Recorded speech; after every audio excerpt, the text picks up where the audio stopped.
Иван Карпенко, который эмигрировал в США в 1911 году, в своих мемуарах описывает причины и мотивы, подтолкнувшие его покинуть родную Буковину. Ситуация в их селе была крайне тяжелой. Работа на земле не приносила никакого дохода, почва была истощена, а урожаи год от года уменьшались. Все, что мы выращивали, уходило на оплату налогов и долгов. Налоги росли каждый год, и становилось все труднее сводить концы с концами.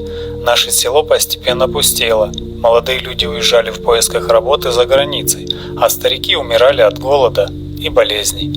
Многие наши соседи уже покинули свои дома, отправившись в поисках лучшей жизни. Я не хотел, чтобы мои дети повторили ту же участь, чтобы они остались в этом порочном круге бедности и страданий.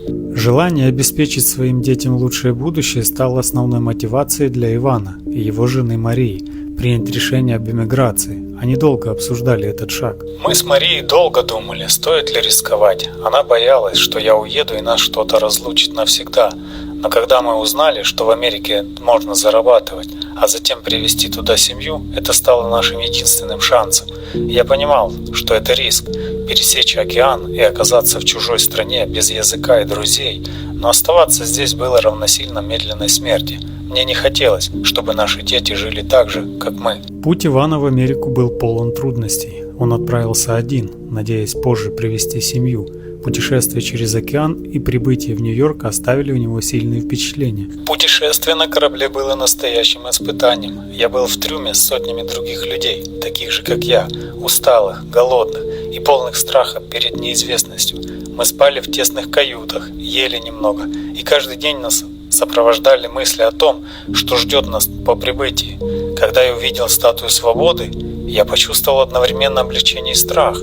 Передо мной открывался новый мир, и я знал, что от этого момента все зависит только от меня. Местное население в США принимало эмигрантов с неоднозначностью. Иван вспоминает, как на первых порах чувствовал себя чужим в новой стране. Америка встретила меня холодом. Я не знал языка. У меня не было друзей или родных, чтобы обратиться за помощью. Нас, иммигрантов, многие здесь не любили. Слышал, как местные называли нас новоприбывшими, с презрением. Считали нас грязными, ленивыми. Но несмотря на это, я видел возможность, видел шанс на новую жизнь. Я начал работать на фабрике, где платили копейки. Но это было больше, чем я когда-либо зарабатывал на родине. Я работал день и ночь, собирал деньги, чтобы отправить их Марии, и готовил документы, чтобы перевезти ее и детей сюда. Адаптация была сложной, но Иван и Мария постепенно начали привыкать к новой жизни. Когда Мария с детьми приехала в США, семья смогла воссоединиться, что стало для них началом новой главы. Когда я наконец смог собрать достаточно денег, чтобы привезти Марию и детей в Америку, это был самый счастливый день в моей жизни. Я снял маленькую комнату, и мы начали жить все вместе.